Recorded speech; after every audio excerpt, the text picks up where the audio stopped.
e-cigs don't contain any tar. It's tar that kills, not nicotine. Hey folks, Corax here. Since the introduction of modern e-cigarettes to the market in 2004, global usage has risen many folds. But it was around 2009 when vaping really caught on, and by 2012 it hit the limelight.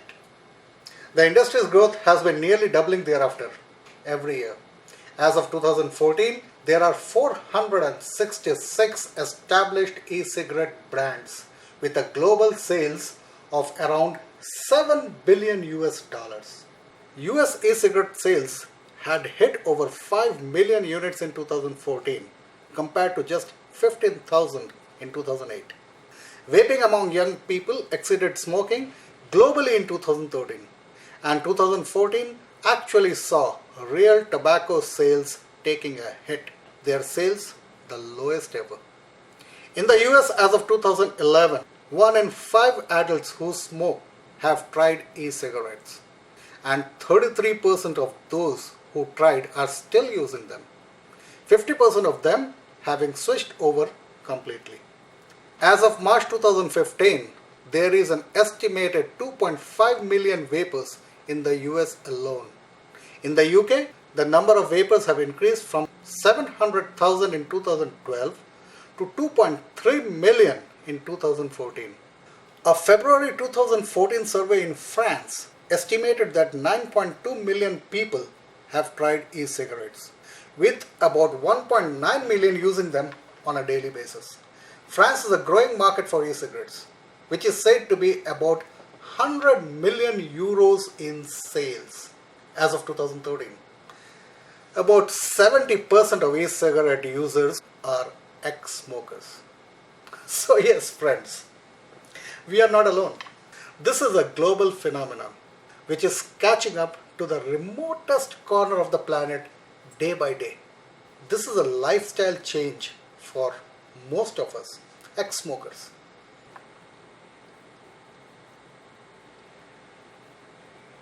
Now here is a dichotomy. Our governments and health authorities take a very different stance. As of 2014, electronic cigarettes had not been approved as a smoking cessation device by any government in the world. In July 2014, a report produced by WHO, World Health Organization, found there were not enough evidence to determine if electronic cigarettes can help people quit smoking. The UK National Health Service concluded that while e-cigarettes may be safer than conventional cigarettes, yet we don't know the long-term effects of vaping on the body, so we propose banning them. In 2014, the US Food and Drug Administration, FDA, said e-cigarettes have not been fully studied. So consumers currently don't know the potential risk of vapor sticks, and thus we cannot recommend it. Pharmaceutical companies GlaxoSmithKline and Johnson & Johnson have lobbied the US government, the FDA, and the EU Parliament for stricter regulations of e-cigarettes, which compete with their products, nicotine gum and nicotine patches. In August 2014, attorneys general from over 24 states advised the FDA to enact restrictions on e-cigarettes, including banning flavors. In March 2014, Western Australia banned the sale of e-cigarettes completely.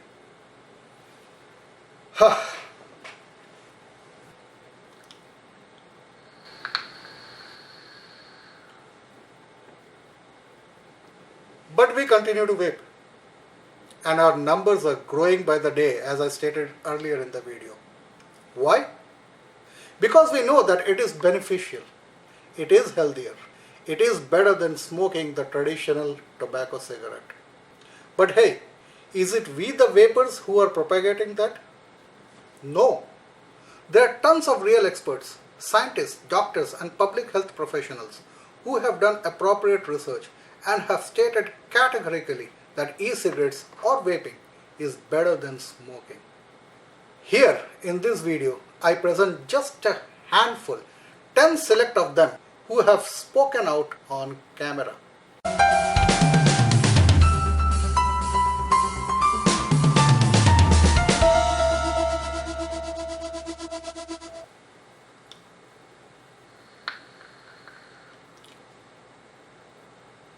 Professor Peter Hayek is the Director of Tobacco Dependence Research Unit at Queen Mary University, London. He has researched and tested e-cigarettes against their toxicity, chemical contents, behavioral pattern, and impact over bystanders.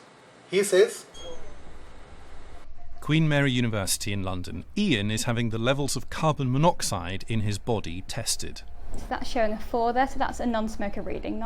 Ian now uses an e-cigarette. The test is overseen by Professor Peter Hayek. Many people out there think that nicotine itself is a dangerous poison, but if nicotine is taken without the accompanying toxicants, then the health effects would be very similar to drinking coffee. So that's a 4, so that's the exact same reading as before the e-cigarette. There is a remarkable controversy around electronic cigarettes, and I think future textbooks will be writing about it. There's going to be books about this controversy.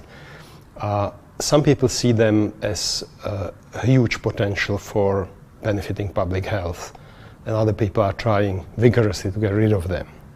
The reason for it is that it's a disruptive technology. It's a bit like when digital cameras came about and they killed film cameras industry and lots of related industries. And e-cigarettes have a potential to do something similar. It threatens not just sales of cigarettes, but it already massively undermines sales of stop smoking medications, which is a big business, and also threatens lots of established positions in tobacco control. And so there's a lot of people out there who are vigorously trying to get rid of them. Potentially they are revolutionary. They pose very small or maybe no health risks. They do not attract new users to nicotine so far. And they have a potential to help smokers to switch to something safe from something tremendously dangerous.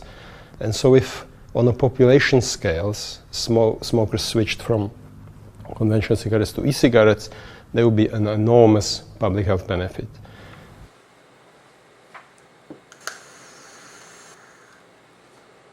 and here is Dr. Konstantinos Marcellinus, the golden-eyed boy, the apple of our industry. He is a cardiologist working as a researcher at Onassis Cardiac Surgery Center in Athens, Greece, and at University Hospital, Gatsburg, Leuven, Belgium. He is a leading e-cigarette and vaping researcher. He has been conducting scientific studies on e-cigarettes since they first became popular back in 2007. E-cigarettes are marketing and appeared in the market as a substitute for smoking. So we have to make clear that it's a product available only for smokers. Knowing the devastating consequences of smoking to the health, we are expecting, based on currently available evidence, that the electronic cigarette use and switching from smoking to electronic cigarette use will result in huge potential benefits in the health of the smokers. And we are expecting to see this on a population level over the next few years. It's still too early to see it. But based on the evidence we have from the studies performed on chemical, cytotoxic, toxicological, and clinical level, we are pretty confident in expecting huge benefits for the health of consumers. This industry is already an innovation by itself. It's the only product that was ever developed which looks so much like smoking, but has so much lower toxic chemicals released from it compared to smoking. So this is an innovation by itself, just the presence of the cigarette in the market.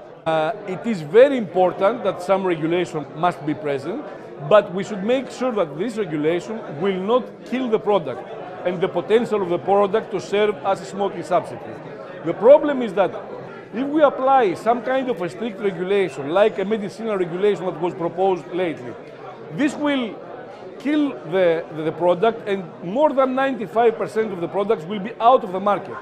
So the smoker will have much fewer choices to make, and this will definitely have a negative impact in public health. So the regulation must be fair, must be based on common sense and mostly on science, and should make the e-cigarette available and let it compete with the main competitor, which is the tobacco cigarette, of course.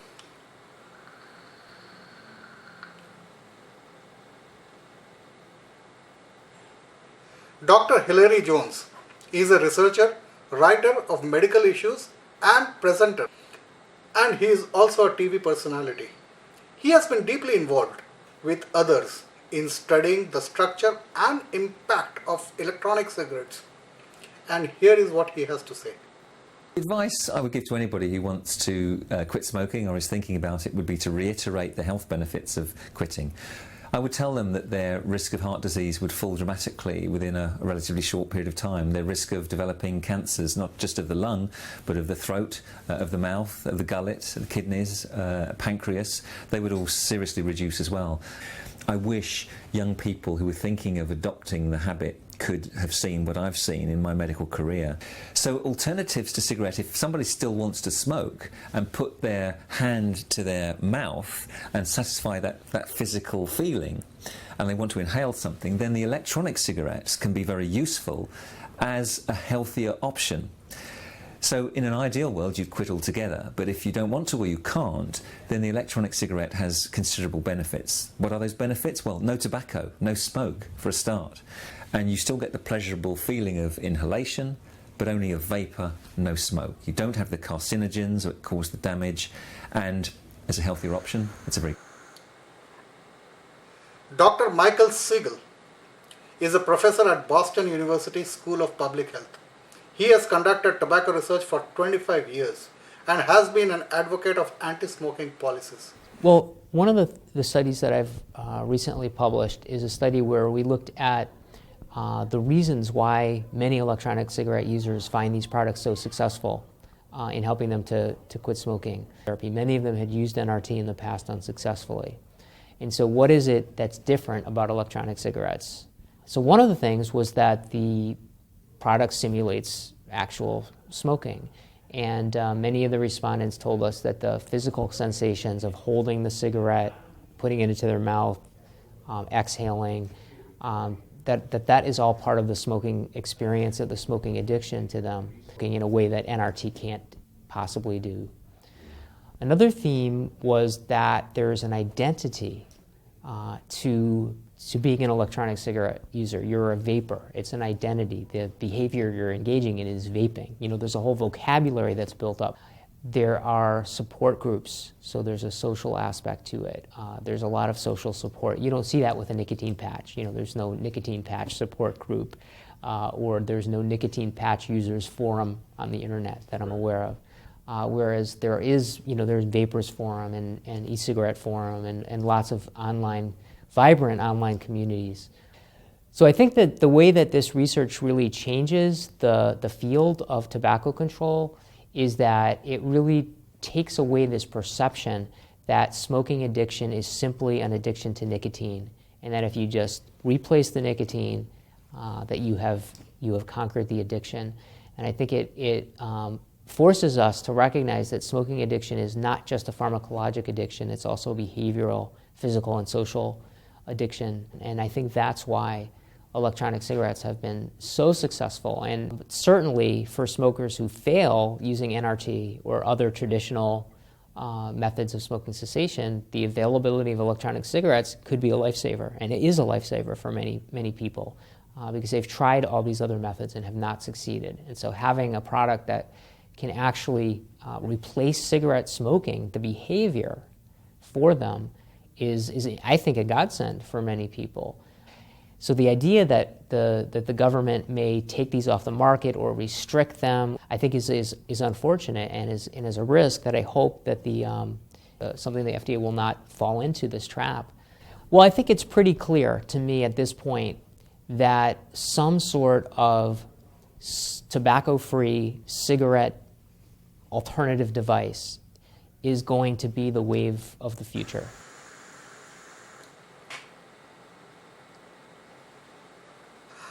Matt Ridley. He is a British journalist who has written several popular science books. He is also a conservative member of the House of Lords. He is an outspoken speaker on many politico-socio-economic issues, including electronic cigarettes. This is what he has been debating on a TV show. Now, imagine 20 years ago, someone came along with a new product that carried few health risks, but which demonstrably helped people quit smoking. Ask yourself this: would your first reaction be to discourage its use? If yes, then you could be Minister of Health in Wales, because the Welsh Government have decided that e-cigarettes, which appear to carry few health risks and do help people quit smoking, should be treated like traditional killer cigarettes. Well, joining us from Salford is Dr. Philip Banfield, and in the studio we have the science journalist and Times columnist Matt Ridley. Matt Ridley, what evidence is there that e-cigarettes are doing good? Well, as Philip says, if they're already smoking and they go on to e-cigarettes, that's good. And 99% of vapers are in that position. Very, very few people are going into vaping as non-smokers. Nearly all the people who are doing so from the point of view of smoking. So it's a question of relative harm. Is it more harmful than smoking? Clearly not. It's clearly much less harmful than smoking. It's much nicer for other people, etc. And most medical organisations now, ASH, British Heart Foundation, Royal College of Physicians, all of these, Cancer Research UK, are now all saying that they think actually these could make an enormous difference to cutting down on people smoking. But is there any problem at all about them inhaling nicotine, which is a kind of a more serious drug perhaps than caffeine? No, I don't think it is a more serious drug than caffeine. There's no evidence that it's a more serious drug than caffeine. It's just as addictive as caffeine, but that doesn't mean it's more harmful. Vaping is very different from smoking. And it's like saying seeing people eating apples is going to encourage people to eat oranges. You know, they're just different things. And all the evidence suggests that actually this is getting people off smoking. So the relative risk is the thing that counts. Why go out and discourage a technology that is dragging people off a harmful addiction? It's harm reduction that these things are achieving. I think we're going to see this thing actually wiping out smoking in quite short order. And by the way, it's doing so without any official encouragement, indeed with some official discouragement, without any subsidy, without prescriptions, all that kind of thing. It's an extraordinary revolution. And I do think that we've got to let it happen, because it really could save a lot of lives. Philip Banfield, Matt Ridley, thanks. Now, Clive Bates. Clive Bates is an independent consultant and advocate. He is the former director of ASH, ASH, Action on Smoking and Health, and has contributed a lot to the electronic cigarette community. I think the e-cigarette market is unstoppable when it comes to demand from users, from smokers. You know, I think it's one of those things like once you've seen it, once you've used it and found it satisfactory, you're just never going to go back. You know, in the same way that people don't go from colour telly to black and white, people will go into e-cigarettes and that will be it. I'm Clive Bates. I first got interested in this issue when I worked for ASH, that's Action on Smoking and Health, between 1997 and 2003. And this is a classic case study in doing the right thing by doing less as a government. No public health experts have approved them, no government money has been spent, no NHS resources have been consumed, no taxpayers have been harmed. It's quite an extraordinary good thing, allowing people to find their own way out of the risks of smoking. The only cloud on the horizon is if this will all be throttled and smothered with red tape. The consequence is that you have a negative effect because fewer people switch and therefore more people continue to smoke. And that's the health impact, the negative health impact of excessive caution. A safe product, perfectly safe product that no one wants to use is no use to anybody. And that's where vapers and e-cigarette users have made great progress so far and can make even more progress in the run-up to the final decisions, which will be taken around the end of this year. So those that think it's all hopeless and a waste of time, it's just so totally wrong. It is actually working, and now is the time to really put the pressure on them.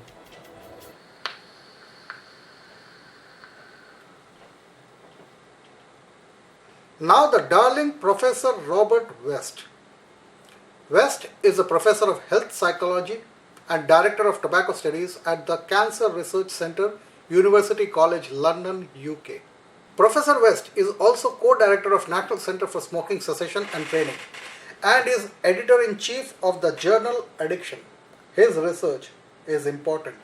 Here is a survey report of electronic cigarette usage. I'm Professor Robert West and I'm Director of Tobacco Research at University College London.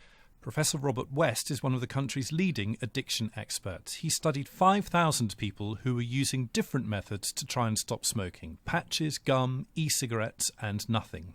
What we found was that those who were using the e-cigarettes were about 60% more likely still not to be smoking than those who used either the licensed product or nothing at all. So you've got to think, well, okay, so it's not dangerous to be near someone who's using an electronic cigarette. There's really no evidence and actually very little reason to believe that it's going to renormalize smoking. So what's the problem? If we fail to take this opportunity that electronic cigarettes potentially are providing, then we're really condemning people to death who would otherwise have lived.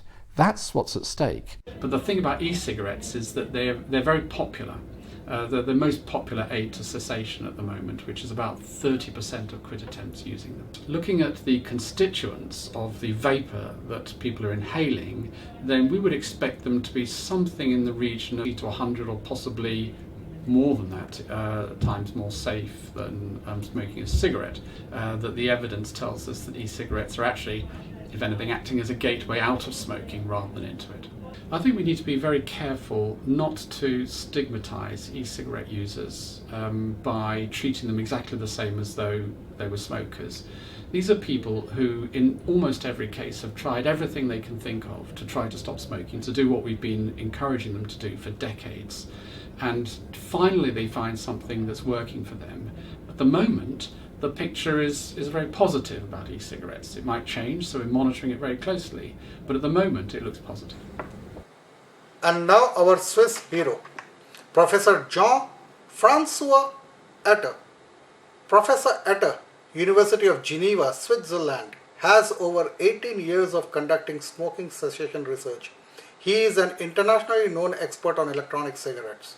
He has recently published a comprehensive book on e-cigarettes, which is the first of its kind on this topic. In addition, he is credited with publishing some of the first scientific papers on electronic cigarettes. My name is Jean-Francois Etter. I'm a professor of public health here at the University of Geneva. For the past almost 20 years I've been working in the field of smoking prevention, smoking cessation. In recent years I've conducted a couple of studies on e-cigarettes, in particular surveys of vapors, of users of e-cigarettes. We have one study that will be published very soon on e-liquids. We analyzed the content of the liquid and the impurities related to nicotine. And results showed that the quality was surprisingly good, in fact. The liquids deliver much fewer chemical compounds than smoke. In smoke, there are several thousand chemical compounds that were identified, and hundreds of them are recognized as toxic. You don't have many reasons why e-liquids should be toxic. Studies that show that e-cigarettes are bad and deliberately omitting studies that suggest that e-cigarettes could be useful in helping people quit smoking. If a student had presented such a work to me, I would have given him a very bad grade. WHO, after all, is here to protect the health of the public, and by taking such an approach, they are not doing their job. It would be a mistake, I think, to regulate these products as medications. And if they were regulated as medications, this would limit access to the product too much and cause many deaths, actually. Astonishingly, the most vocal opponents to e-cigarettes are people from the public health community who perhaps don't understand what is at stake and just don't like the product because it looks too much like a cigarette. They are absurd. Because they block every competitor to cigarette makers. So there's a need to let competitors enter the nicotine market. So more people will switch from smoking to e-cigarettes, and this will save many lives. Dr. David John Nutt, he is not, is a British psychiatrist and neuropsychopharmacologist specializing in the research of drugs and conditions such as addiction, anxiety and sleep. He is also the former Chief Drugs Advisor for the UK government, and his book, Drugs Without the Hot Air, won the Transmission Prize for Communicating Science in 2014. Look what he says. E-cigarettes, I think, are one of the most remarkable advances in medicine and in healthcare in the last century.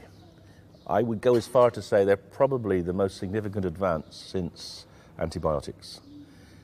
Tobacco kills 6 million people a year. If everyone switched to e-cigarettes, you could reduce those deaths to virtually nothing. So my view is that e-cigarettes should be encouraged everywhere in the world as an alternative to cigarettes. And therefore they should be consumer products. They also have a role potentially in helping people get off cigarettes because they're a safer alternative delivery system for nicotine, and people can then switch from cigarettes to e-cigarettes and then maybe wean themselves off e-cigarettes in the same way as they wean themselves off nicotine gum or patches. But I think they have an enormous opportunity to really transform healthcare. And I want to encourage the complete transition. I'd like to see cigarettes disappear within the next decade, and if people want to smoke, they should use e-cigarettes. And now is a sweetheart, Professor Anne MacNeil. She is a British academic and tobacco policy expert. She is currently a professor of tobacco addiction in the National Addiction Centre at the King's College London Institute of Psychiatry and Deputy Director of the UK Centre for the Tobacco Control Studies. She is a council member of ASH, Action on Smoking and Health, and is a trustee of the Society for Study of Addiction and of Tobacco-Free Futures. She speaks for us. I'm MacNeil. I'm a professor of tobacco addiction here at the Institute of Psychiatry, Psychology and Neurosciences, King's College London, and I'm a Deputy Director of the UK Centre for Tobacco and Alcohol Studies. I think there is the potential for confusion between e-cigarettes and cigarettes. Some of the early e-cigarettes looked very much like cigarettes. They're called cigalites for that reason. However, some of the more recent developments in e-cigarettes don't look like cigarettes at all. They're either tanks or they look like pens, and some can be quite elegant looking, so they can't be confused with cigarettes. And e-cigarette vapour dissipates very quickly in the air. It breaks down very quickly. What we know is that cigarettes are so uniquely dangerous that we need to be encouraging smokers to stop smoking as quickly as possible. And if they can't do that without help, then e-cigarettes are a very important way of doing so. At the moment, we don't have any evidence of significant health risks from breathing in e-cigarette vapour.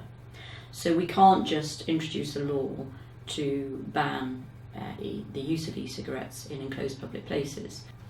I think the benefits of e-cigarettes are enormous. They're a very disruptive technology, and they could be one of the most significant changes in public health this century. So if we can encourage any smokers who can't stop to switch completely to e-cigarettes, then they will reduce their health harms from their smoking. But they will also reduce harms to people around them, any children around them, for example. It would be wonderful if in our lifetime cigarettes became obsolete, and I think e-cigarettes offer that potential which no other product has done so far. So there's something about e-cigarettes that is attractive to smokers, and we should be capitalising on that. Friends, that brings me to the end of this video. Remember, this is just 10 selected clips that I thought would be interesting and keeping to the point. There are many others. So yes, medical professionals and other experts are speaking out for the benefits of vaping. There are researches done on the constituents of vapor from e-cigarettes, and none point to the considerable danger to oneself as well as to the bystanders. And surveys have found e-cigarettes to be an effective solution to quit actual tobacco smoking, contrary to what medical authorities around the world would want us to believe. It is thus appalling why our governments are taking such a hard stance for vaping and is outrightly banning an otherwise solution which could actually save lives. I wonder why. It just makes no sense to me. And we've seen it now in California, seems to be on the threshold of passing a law to effectively ban e-cigarettes. Various smaller regions around the country. We just took up this issue with Canton, Massachusetts last week. And sometime within the next week or two, the measure may come up before the New York City Council too. This is unbelievable to me, and I just don't understand where such measures are coming from. Big pharma, big tobacco, anyone? Meanwhile, vape on friends, knowing well that what we are doing is actually in the best of our interests. We have done it. We have kicked our long-standing, ill-gotten, proven deadly smoking habit by just picking up vaping. This has indeed changed our lifestyle. Thanks for watching, friends. Korak signing out.